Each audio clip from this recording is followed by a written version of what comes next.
নমস্কার। সংস্কৃত জ্ঞানশালাতে আপনাদের সকলকে স্বাগত। আজ আমরা পুরুষ সূক্ত নিয়ে আলোচনা করব। এই পুরুষ সূক্ত আলোচনার পূর্বে কিছু কথা বলে নেওয়া অত্যন্তই প্রয়োজনীয়। সেগুলো হচ্ছে, ব্যাপারটা হচ্ছে এরকম যে পুরুষ সূক্ত ঋগ্বেদের দশম মণ্ডলের ৯০তম সূক্ত। আর এর মধ্যে সমগ্র সৃষ্টির মূল কারণ হিসাবে বিরাট পুরুষ বা পরম পুরুষের বর্ণনা করা হয়েছে। এই পরম পুরুষের থেকেই দেবতা, মানুষ, প্রাণীজগৎ, প্রকৃতি এবং সমগ্র বিশ্বব্রহ্মাণ্ডের সৃষ্টি হয়েছে। এই সূক্তটিতে যজ্ঞের প্রতীক ধারণার মাধ্যমে সৃষ্টিতত্ত্বের ব্যাখ্যা করা হয়েছে। আর দেখানো হয়েছে যে এই সমগ্র বিশ্ব এক পরম সত্তার বহুমুখী প্রকাশ। তাই এই পুরুষ সূক্তের মূল শিক্ষা হলো সমস্ত জীব ও জগৎ একই পরম সত্যের অংশ। ফলে সকলের মধ্যে ঐক্য, সাম্য, সহাবস্থান এবং আধ্যাত্মিক চেতনার বিকাশই মানব জীবনের প্রকৃত লক্ষ্য। মূলত এখানে সামগ্রিক হিসাবে বলা যেতে পারে যে আমাদের যতটুকু প্রয়োজনীয় তা হলো যে এই পুরুষ সূক্ত দশম মণ্ডলীর ৯০তম সূক্ত। এখানে দেবতা হিসাবে পুরুষের কথাই বলা হয়েছে। দেবতা হলেন এখানে পুরুষ, ঋষি হলো এখানে নারায়ণ। এখানে মন্ত্র আছে ১৬টি, আর ছন্দ আছে। ছন্দ মানে ১ থেকে ১৫ নম্বর মন্ত্রের মধ্যে যে ছন্দ সেটা হচ্ছে অনুষ্ঠুপ ছন্দ, এবং অন্তিম মন্ত্রে আমরা ত্রিষ্ঠুপ ছন্দকে দেখতে পাবো। এবারে আমাদের প্রথম মন্ত্র যেটা রয়েছে সেখানে বলা হচ্ছে সহস্র শীর্ষা পুরুষ সহস্রাক্ষ সহস্রপাঠ স ভূমি বিশ্বত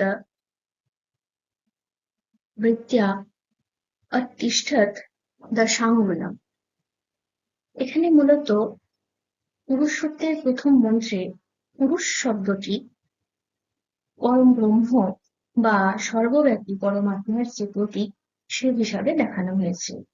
এখানে সহস্র শব্দটি কোনো প্রকৃত সংখ্যা নয়, বরং এখানে অসীম, অনন্ত বা সর্বব্যাপী এই অর্থে বোঝানো হচ্ছে। অর্থাৎ পরম পুরুষের অসংখ্য মস্তক, অসংখ্য চক্ষু, অসংখ্য তার পদ রয়েছে, কারণ সমস্ত জীবের মস্তক, চক্ষু, পদ তারই প্রকাশ। সা ভূমি বিশ্বত ঋত্বা, তিনি সমগ্র পৃথিবীকে সব দিক থেকে পরিব্যাপ্ত করে আছেন। মানে আমাদের যখন আমরা ঈশোপনিষদ পড়ি তার মধ্যে আমরা যেরকমটা দেখি যে সমগ্র বিশ্ব চরাচর ঈশ্বরের দ্বারা পরিবৃত, ঠিক সেরকমই ব্যাপারটা এর মধ্যেও দেখা যাচ্ছে। এরপর বলা হচ্ছে যে অত্যুত্তিষ্ঠৎ দশাঙ্গুলম। এর অর্থ হলো যে তিনি জগতের মধ্যে অবস্থান করলেও তিনি জগতের অতীত। এই ১০ অঙ্গুল বলতে এখানে কোনো বাস্তবিক কোনো দৈর্ঘ্য নয়, বরং সীমিত আছে যে জগতের ঊর্ধ্বে তার যে অতীন্দ্রিয় সত্তা সেটা এখানে নির্দেশ হচ্ছে। এই মন্ত্রের মধ্যে একদিকে যেমন ঈশ্বরের সর্বব্যাপিতা, অপরদিকে তার অসীম অপ্রাকৃত একটা যে স্বরূপ রয়েছে সেটাই এখানে দেখানো হচ্ছে।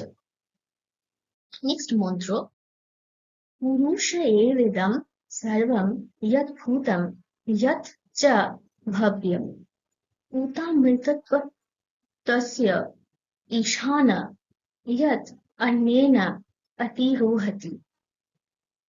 এই মন্ত্রে বলা হচ্ছে যে অতীত, বর্তমান, ভবিষ্যৎ সমস্ত কালেই যা কিছু বিদ্যমান সবই এই পরম পুরুষেরই প্রকাশ।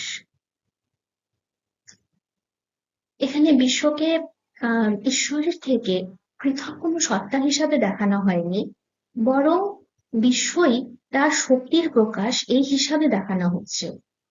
উত অমৃতত্বস্য ঈশান। এখানে বলা হচ্ছে যে তিনি অমৃতত্বের অধিপতি।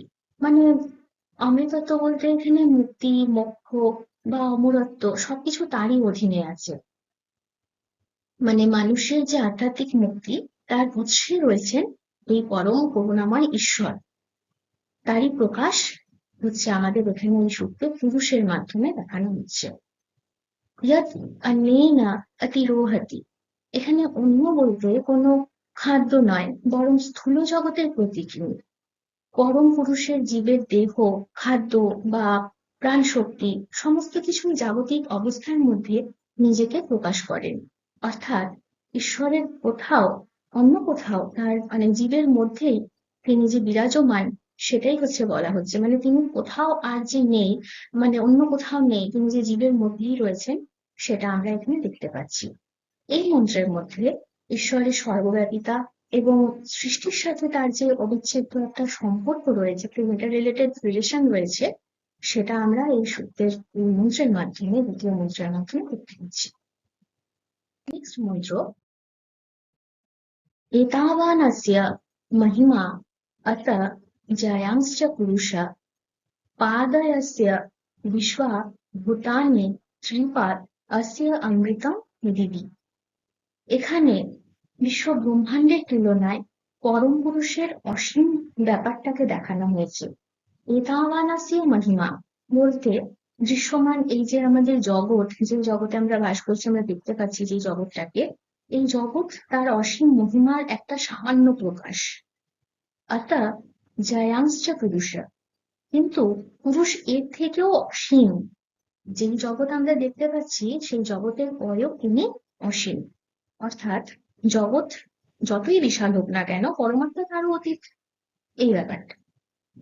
পাদানস্য বিশ্বভূতানি বলতে সমগ্র সৃষ্টি তার এক পা মানে এক চতুর্থাংশকে এখানে বোঝানো হচ্ছে। ত্রিপাদ অস্য অমৃতম দিবি, তার এই তিন চতুর্থাংশ হচ্ছে অমৃত এবং দিব্য জগতে তা অবস্থিত। এটা কোনো কি বলবো, এর মধ্যে কোনো গাণিতিক কোনো ব্যাপার নেই যে আমরা গণিতের দ্বারা সেটাকে বিচার বিশ্লেষণ করব, বরং এটা হচ্ছে একটা দৃশ্যমান জগতের অসীম সত্তার এক ক্ষুদ্র বিভাজন, এটাই বলবো। এই মন্ত্র বেসিক্যালি মানুষের মধ্যে বিনয় বোধ সৃষ্টি করায় এবং এটাই বোঝায় যে মানুষের জ্ঞানের সীমার বাইরে ঈশ্বরের অসীম মহিমা রয়েছে। নেক্সট মন্ত্র হলো ত্রিপাদ ঊর্ধ্ব উদিত পুরুষः पाद अस्य इह अभवत् तत दिव्यत बि अक्रमत শাসনানশনে অভি। এখানে বলা হচ্ছে যে পরম পুরুষের এই যে তিন পাদ, তিনটি পায়ের কথা বলা হচ্ছে, সেখানে সংসারের মধ্যে তা অবস্থান করছে। এক পাদ রয়েছে কোথায় না জগতে। তথা বিশু অঙ্গক্রামিত, হ্যাঁ, তিনি সমগ্র বিশ্বে বিস্তৃত হয়ে রয়েছেন। শাসনানশনে অর্থাৎ যারা খাদ্য গ্রহণ করে তারা সচেতন প্রাণী, আর যারা খাদ্য গ্রহণ করে না তারা মূলত জড় পদার্থ, এই উভয়ের মধ্যেই তিনি অবস্থান করছেন। এই মন্ত্রে এটাই বোঝানো হচ্ছে যে ঈশ্বরের যে সর্বব্যাপী উপস্থিতি এবং তার সমগ্র সৃষ্টির একত্রের ধারণাও এর মধ্যে রয়েছে। মানে জড় আর চেতন এই দুই রকমেরই তো আমাদের সত্তা দেখা যায় এই জীব জগতের মধ্যে, তাদের উভয়ের মধ্যে তিনি অবস্থান করছেন। নেক্সট মন্ত্র, তস্মাৎ বিরাট জায়ত বিরাজ অধিপুরুষः স জাত অতিরিচ্যত পশ্চাৎ ভূমি অর্থ পুরা। এই মন্ত্রে সৃষ্টিতত্ত্বের একটা গুরুত্বপূর্ণ ধারণা রয়েছে। মানে যে পুরুষ থেকেই বিরাটের উদ্ভব। বিরাট বলতে আমরা বিরাট এই শব্দটা সম্পর্কে আমরা বেদান্ত সারে পেয়ে যাব। এখানে বিরাট বলতে মূলত এটুকু জেনে নেওয়া যায় যে বিরাট বলতে সমগ্র দৃশ্যমান বিশ্ব ব্রহ্মাণ্ডকে বা বিশ্ব দেহকে এখানে বলা হচ্ছে, যে এই বিরাট থেকেই ব্যক্তিসত্তার প্রকাশ ঘটছে। এবং এখানে সৃষ্টিকে কোনো আকস্মিক ঘটনা হিসাবে নয়, বরং ঈশ্বরের ইচ্ছা বা শক্তির একটা স্বাভাবিক বিকাশ হিসাবে বর্ণনা করা হয়েছে। অতিরিচ্যত বলতে মানে যে সৃষ্টি ক্রমশ বিস্তৃত ও বিকশিত হয়েছে তারই কথা এখানে বলা হচ্ছে, মানে পৃথিবী, জীব জগৎ, বিশ্ব চরাচর এই পরম পুরুষেরই প্রকাশ স্বরূপ। নেক্সট মন্ত্রে দেখবো, ইয়ৎ পুরুষেণ হবিষা দেবা যজ্ঞম অতন্বত বসন্ত অস্য আসীৎ আজ্যম গ্রীষ্ম ইথমা শরৎ। এই মন্ত্রে সমগ্র বিশ্ব সৃষ্টিকে একটি মহাযজ্ঞ হিসাবে মানে কল্পনা করা হয়েছে। মানে দেবতারা পরম পুরুষকেই যজ্ঞ বা যজ্ঞীয় আহুতির মাধ্যমে গ্রহণ করেন। অর্থাৎ সৃষ্টির জন্য ঈশ্বর নিজেকেই এখানে উৎসর্গ করছেন। এখানে বসন্ত, গ্রীষ্ম বা শরৎ এই তিনটি ঋতুকে যজ্ঞের উপকরণ হিসাবে দেখানো হয়েছে। বসন্ত ঘৃত, গ্রীষ্ম সমিত, আর শরৎ হচ্ছে হবি। সমিত বলতে হচ্ছে যজ্ঞকাষ্ঠ, আর শরৎ বলতে হবি। এর দ্বারা বোঝানো হচ্ছে যে প্রকৃতির প্রতিটি ঋতুই মহাজাগতিক যজ্ঞের একটা অপরিহার্য অঙ্গ। এই মন্ত্র মানে প্রকৃতি বা মানুষের গভীর সম্পর্ক যেটা তা নিয়ে নির্দেশ করে। বৈদিক দৃষ্টিতে প্রত্যেকটা মানে প্রকৃতির যে পরিবর্তন সেটাই একটা মানে এক একটা পবিত্র যজ্ঞ ক্রিয়া হিসাবে দেখা হচ্ছে। নেক্সট মন্ত্র, তাং যজ্ঞম বহির্ষি লৌষান পুরুষান জাতমগ্রত তেন দেবা অহয়জন্ত সাধ্যা ঋষায়াশ্চ ইয়ে। এখানে সৃষ্টির আচারগত দিকটি প্রতীকী ভাষায় বলা হচ্ছে যে দেবতারা প্রথমে পুরুষকে যজ্ঞীয় পশুরূপে প্রতিষ্ঠা করেন এবং তাকে যজ্ঞের কেন্দ্রবিন্দু করেন। এর গভীর তাৎপর্য এরম যে ঈশ্বর নিজেই এখানে যজ্ঞ, যজমান, হবি বা যজ্ঞফল। বৈদিক দৃষ্টিতে এখানে সমগ্র সৃষ্টি এক অবিরাম যজ্ঞ। এখানে সৃষ্টিকর্তা ও তার সৃষ্টি কোনোভাবেই আলাদা কিছু নয়। এরপর নেক্সট মন্ত্রে বলা হচ্ছে, তসমাৎ অজ্ঞাত সর্বভূতঃ সমত ভৃত্যম কৃষাদাজ্যম পশুম তাঁশ্চক্রে বায়ব্যান অরণ্যান গ্রামাংশ্চ ইয়ে। অর্থাৎ এই মন্ত্রের মধ্যে জীব জগতের উৎপত্তির কথা বলা হচ্ছে, যে যজ্ঞ থেকে ঘৃত, দধি এবং সমস্ত জীবের আবির্ভাব হচ্ছে। আকাশচারী বা অরণ্যবাসী বা গৃহপালিত যা কিছুই রয়েছে আমাদের এই বিশ্ব চরাচরে, সমস্তটাই এই একই উৎস থেকেই উৎপন্ন হচ্ছে। এর দ্বারা মূলত জীববৈচিত্র্যের যে ঐক্য সেটা দেখানো হচ্ছে। এখানে মানুষকে প্রকৃতির কোনোভাবে যে মানুষ অধিপতি প্রকৃতির সেটা বোঝানো হচ্ছে না, বরং প্রকৃতির এক অবিচ্ছেদ্য অংশ হিসাবে দেখানো হচ্ছে। তাই প্রাণীর প্রতি সহানুভূতি এবং পরিবেশ সংরক্ষণের ভাবনাটাও আমরা এই মন্ত্রের মধ্যে অন্তর্নিহিতভাবে পেয়ে যাচ্ছি। নেক্সট মন্ত্রে বলা হচ্ছে, তসমাৎ অজ্ঞাত সর্বভূত ঋচ সমানি যজ্ঞিরে ছন্দাংসি যজ্ঞিরে তসমাৎ যজুঃ তসমাৎ অজায়ত। এখানে বলা হচ্ছে যে এই মন্ত্র অনুযায়ী বেদের উৎপত্তি সেই মহাযজ্ঞ থেকে, এবং ঋক, সাম, যজু প্রভৃতি এবং বিভিন্ন বৈদিক ছন্দ এই পরম পুরুষেরই প্রকাশ। এর দ্বারা বোঝানো হয়েছে যে জ্ঞান, ধর্ম, সংস্কৃতি কোনো মানবসৃষ্ট বিষয় নয়, বরং ঐশ্বরিক চেতনার বহিঃপ্রকাশ। এই যে মন্ত্র, এর মাধ্যমে বৈদিক জ্ঞানকে পবিত্র আর অনাদি বলে কল্পনা করা হচ্ছে। নেক্সট মন্ত্রে আমরা দেখব যে তসমাৎ অশ্বা জায়ন্ত ये के च उभयागत गाव हजगीरे तस्मात् तस्मात् जाता अजावय। এখানে বিভিন্ন গৃহপালিত প্রাণীর উৎপত্তির কথা বলা হচ্ছে। তারা কারা? যে অশ্ব, গাভী, ছাগল এরপর মানে এই সমস্ত আর কি প্রকৃতি মানুষের জীবনযাত্রার সাথে মানে বিভিন্ন ভাবেই কিন্তু তারা সম্পর্কযুক্ত। মানে আমরা যদি বৈদিক যুগের কাহিনীটাকে বা বৈদিক যুগের বিভিন্ন দিকগুলোকে মানে নিয়ে পর্যালোচনা করি, তখন আমরা দেখবো যে বৈদিক যুগে কি থাকতো, যে প্রাণীগুলোকে কিন্তু খুব ভালোভাবে আর কি কৃষিতে বা যাতায়াতে বা অর্থনৈতিক প্রধান মানে দিক ছিল। মানে তারা তখন পশুপালন করতো বাড়িতে, তারপরে যাতায়াতের ক্ষেত্রেও হচ্ছে এই সমস্ত গরুর গাড়ি বা এই সমস্ত জিনিসগুলোকে আর কি মানে খুব বেশিভাবে আর কি ব্যবহারযোগ্য মাধ্যম ছিল। তাই এই ভাবনাটা এখান থেকে বলা যেতে পারে যে এগুলি ঐশ্বরিক সৃষ্টির অংশ হিসাবে তাই এদেরকে সম্মান জানানো হচ্ছে, যে এই মন্ত্র মানুষ আর প্রাণী জগতের মধ্যে পারস্পরিক একটা নির্ভরশীলতার যে দিক, সেটাও হচ্ছে আমাদের তুলে ধরছে। নেক্সট মন্ত্র, यत् पुरुषं वेदथो कतिधा ह्यकल्पयन् मूर्खं किमस्य कौ बाहु का ऊजु पादाब्जेते। এখানে ঋষি প্রতীকীভাবে প্রশ্ন করছেন যে বিশ্বরূপ এই পুরুষকে যখন বিভিন্ন অংশে কল্পনাই করা হলো, তখন সেই অঙ্গগুলির দ্বারা কি বোঝানো হচ্ছে, যে তার মুখের কি হলো, তার বাহু কি হলো, উরু কি হলো, পদ কি হলো, এরকমটা। এখানে কোনো শারীরিক বিভাজন উন্নীত নয়, যে এখানে মূলত সমাজের বা বিশ্ব গঠনের একটা রূপ আমরা এর মধ্যে যেন দেখতে পাচ্ছি।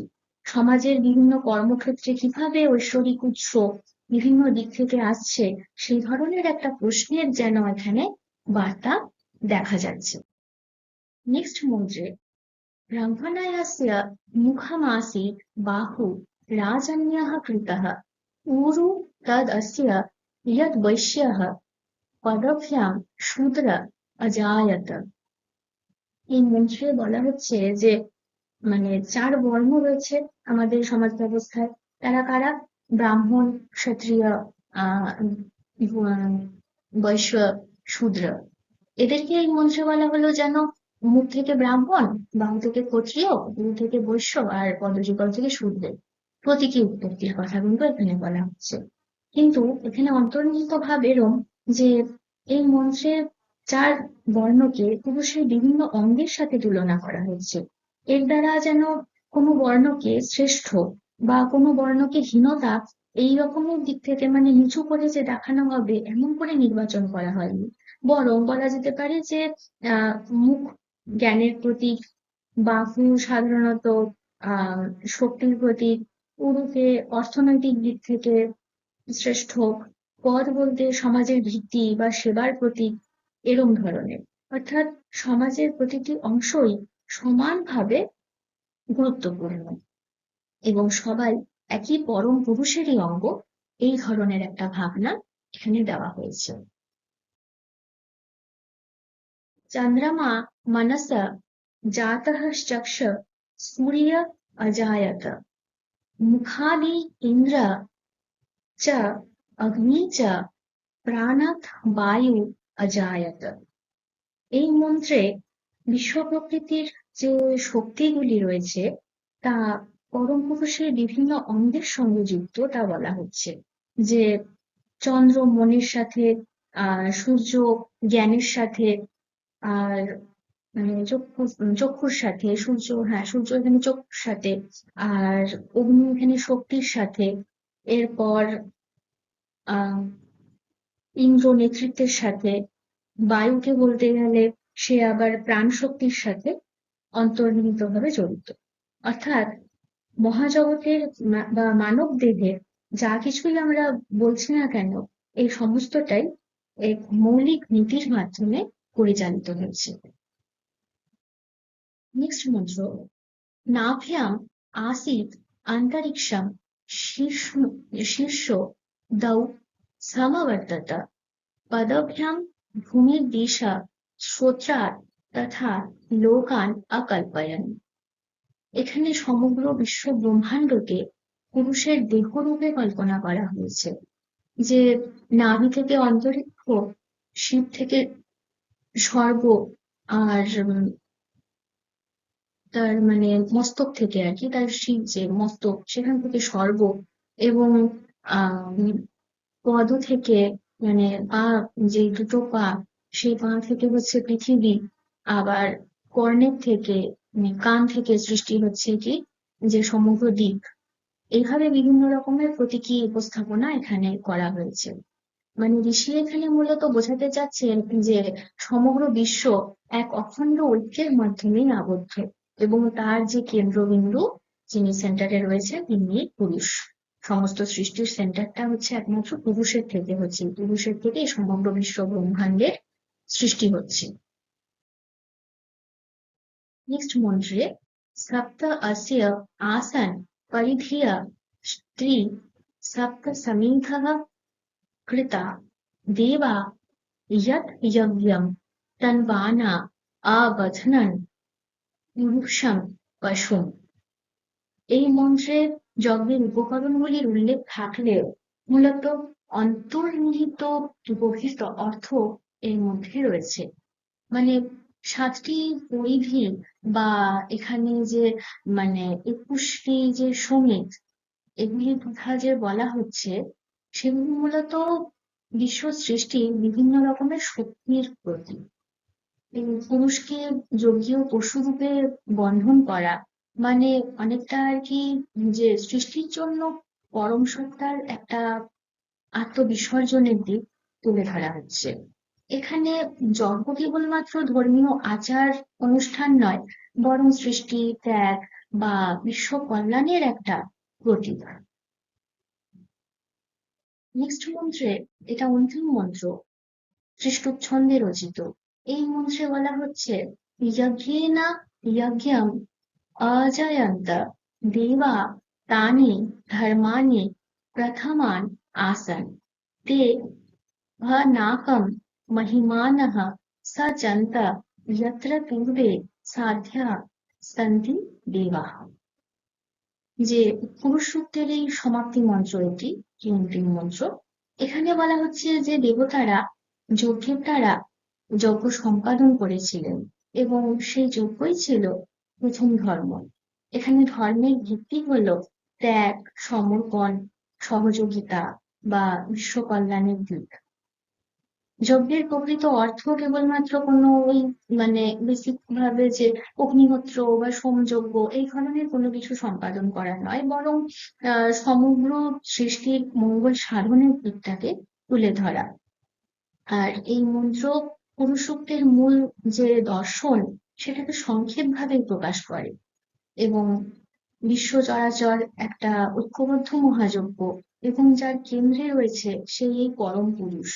মানুষের তাই কর্তব্য যে এই মহাযজ্ঞে ধর্ম, ত্যাগ, সহমর্মিতা এবং বিশ্ব কল্যাণের মাধ্যমে অংশগ্রহণ করা।